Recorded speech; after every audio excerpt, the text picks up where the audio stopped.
అసలు ఇలా అవుతుందని అస్సలు అనుకోలేదు. ఏం జరిగిందో చెప్పే ముందు welcome back to our channel. మేము ఈరోజు హైదరాబాద్ నుంచి గోకర్ణ వెళ్తున్నాం. హైదరాబాద్ నుంచి మనకి ట్రైన్స్ అండ్ బస్సెస్ రెండు అవైలబుల్. మేమైతే త్రూ బస్ వెళ్తున్నాం. We started around at 6 PM హైదరాబాద్లో. మార్నింగ్ 4 కల్లా గోకర్ణలో ఉన్నాం. గోకర్ణ బస్ స్టాప్ నుంచి టెంపుల్కి 10 to 12 కిలోమీటర్సే ఉంటుంది. మనకి ఆటోస్ అవైలబుల్గా ఉంటాయి.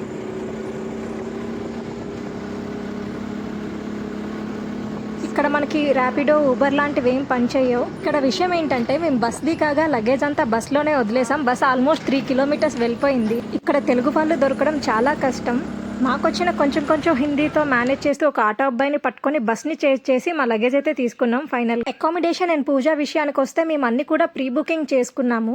మీరు ఇక్కడికి వచ్చాక కూడా రూమ్స్ బుక్ చేసుకోవచ్చు, అది మీ చాయిస్. మెయిన్లీ గోకర్ణకి ఎందుకు వస్తారంటే ఎవరికైనా వాళ్ళ జాతకాల్లో దోషాలు ఏమైనా ఉంటే అవి నివారించుకోవడానికి ఇలా గోకర్ణ వచ్చి పూజలు చేసుకుంటారన్నమాట.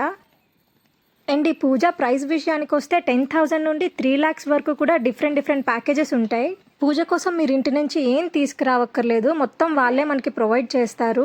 అకామిడేషన్ అండ్ ఫుడ్ కూడా ఆ ప్యాకేజ్లోనే కవర్ అయిపోతుంది. అండ్ మాకైతే బస్ దిగ్గానే వెంటనే రూమ్కి వచ్చి ఫ్రెష్ అయ్యి బ్రేక్ఫాస్ట్ చేసి పూజకు పంపిస్తామన్నారు. సో మేమైతే రూమ్కి వచ్చేసాం. అండ్ మా రూమ్ అయితే ఇలా ఉందన్నమాట. ఏసీ రూమే ఇచ్చారు. నైట్ అంతా బస్లో అస్సలు నిద్ర లేదు, ఎందుకంటే కంప్లీట్లీ ఘాటీ రోడ్ అనమాట. రోడ్స్ అస్సలు బాగాలేవు. బట్ ఇప్పుడు నిద్రపోవడానికి అయితే అస్సలు టైం లేదు. ఫ్రెష్ అయి తినేసి ఇంకా పూజకి స్టార్ట్ అవ్వాలి. మీరు ఇక్కడ ఏ పూజ చేసుకున్నా మినిమం 5 to 6 hours ఈజీగా పడుతుంది.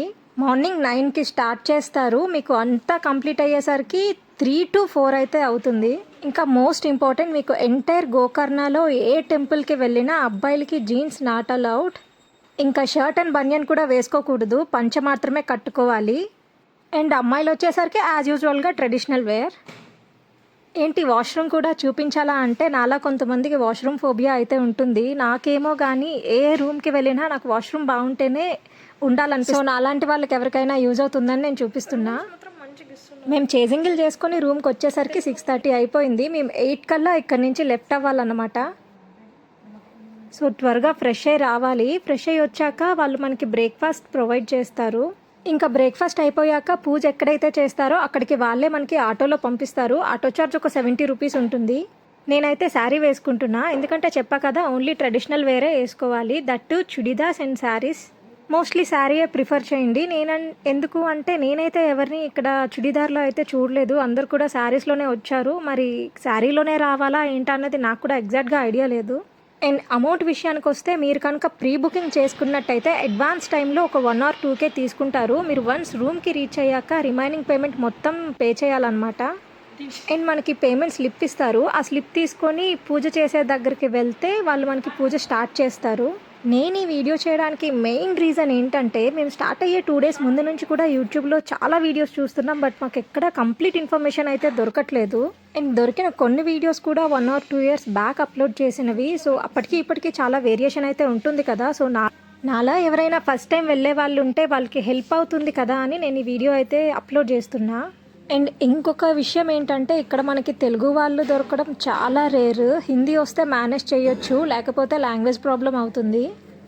అండ్ మోస్ట్ ఇంపార్టెంట్, పూజ చేసే టైంలో కూడా మనకి తెలుగు పంతులు దొరకడం చాలా కష్టం. ఈ ఒక్క రీజన్తోనే మేము ప్రీ బుకింగ్ అయితే చేసుకున్నాం అనమాట. వాళ్ళకి ముందుగానే చెప్పాము మాకు తెలుగు పంతులే కావాలి అని. అండ్ మేము అడిగినట్టుగానే వాళ్ళు మాకు ఒక తెలుగు పంతులను అయితే పెట్టారు. సో ఇప్పుడు మాకు బ్రేక్ఫాస్ట్లో పోహా అండ్ ఇడ్లీ ప్రొవైడ్ చేశారు. టిఫిన్ ఎంతైనా చేయొచ్చు, అన్లిమిటెడ్ ఎన్నిసార్లు కావాలన్నా వాళ్ళు వేస్తారు. పోహా అంటే మన ఆంధ్రాలా కాకుండా వెజిటేబుల్స్ అన్నీ వేసి చేశారన్నమాట. సమ్ డిఫరెంట్ ఫ్లేవర్, బాగుంది. కర్ణాటకలో ఫుడ్ అయితే చాలా బాగుంటుంది, మోస్ట్లీ టిఫిన్స్. సో అస్సలు మిస్ చేయొద్దు. అండ్ మేమైతే మా బ్రేక్ఫాస్ట్ కంప్లీట్ చేసుకొని మళ్ళీ రూమ్కి వచ్చి రెడీ అవుతున్నాం. And we're good to go. Shirt and banian not allowed అన్నారు కదా, ఏంటి మీ ఆయన బనియన్ వేసుకున్నారు అని మాత్రం అడగొద్దు, ఎందుకంటే ఇక్కడ నుంచి టెంపుల్ వరకు అదే పూజ వరకు స్టార్ట్ అవ్వాలి కదా, అందుకని తను వేసుకున్నారు. అక్కడ వెళ్ళాక తీసేస్తారు. అండ్ నేను పూజ డీటెయిల్స్ అని నెక్స్ట్ వీడియోలో పోస్ట్ చేస్తాను, ప్లీజ్ స్టే ట్యూన్. నేను వీడియో నచ్చితే please do like, share and don't forget to subscribe. And మీకు ఏమైనా డౌట్స్ ఉంటే నాకు కింద కామెంట్ సెక్షన్లో కామెంట్ చేయండి, డెఫినెట్లీ ఐ విల్ రిప్లై.